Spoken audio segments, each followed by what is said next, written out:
Shalom. Hari ini kita akan renungkan kitab Yosua pasal 18. Teksnya ayat 1 sampai 10. Sudah bagi dua paragraf. Paragraf yang pertama ayat 1 sampai 7. Yosua berkata kepada 7 suku yang masih tidak dapat milik pusakanya, "Berapa lama lagi kamu berbalas-malas? Ajukanlah 3 orang dari tiap-tiap suku, maka aku akan menyuruh mereka supaya mereka bersiap untuk menjelajahi negeri itu." Paragraf yang kedua ayat 8 sampai 10. Orang-orang itu mencatat keadaannya dalam suatu daftar, kota demi kota dalam 7 bagian, lalu kembali kepada Yosua di Shilo. Lalu Yosua membuang undi bagi mereka. Kesimpulannya, setelah menyelesaikan pembagian milik pusaka kepada Bani Yehuda, Bani Efraim, dan Bani Manasye yang setengah itu, seluruh umat Israel berkumpul di Shilo untuk memasang kemah pertemuan Tuhan. Dan Yosua menegur 7 bani yang belum menerima bagian milik pusaka. "Berapa lama lagi kamu bermalas-malas sehingga tidak pergi menduduki negeri yang telah diberikan kepadamu oleh Tuhan?"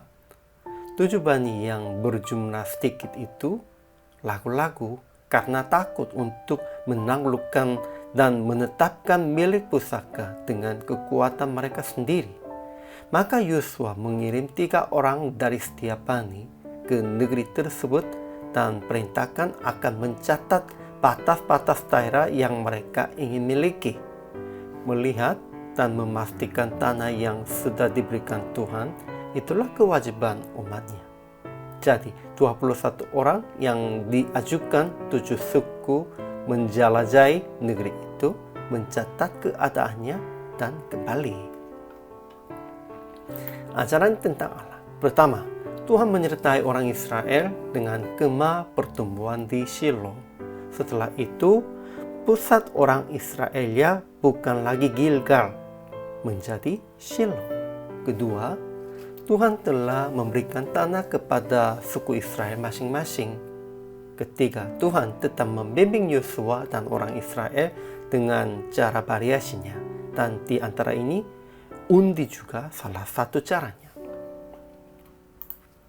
Ajaran tentang manusia. Pertama, orang Israel berkumpul di Shilo, lalu mereka memasang kemah pertemuan Tuhan, dan di sana menjadi pusat iman Israel.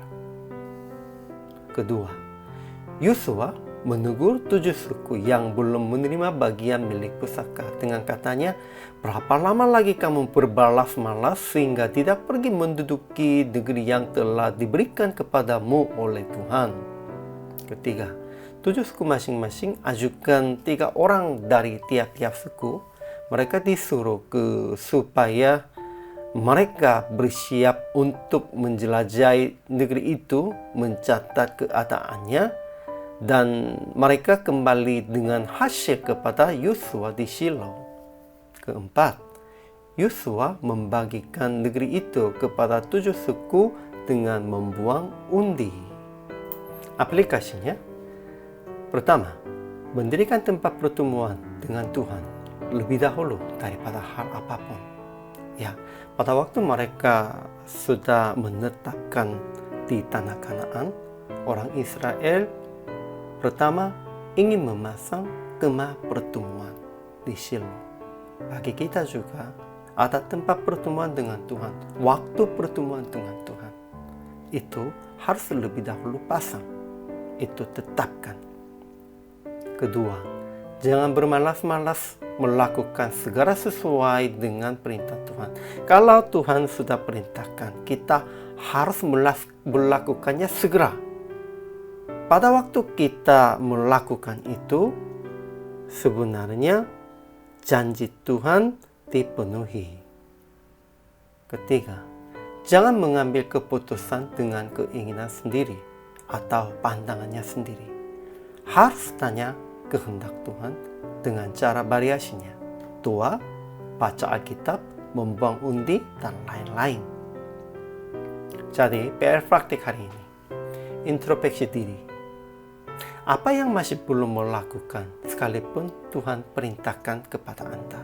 Ada? Pasti ada. Dan jangan bermalas-malas lagi. Segera melakukan itu. Pada waktu itu Tuhan pasti akan menetapkan janji Tuhan. Hari ini juga selamat melayani. Tuhan Yesus memberkati.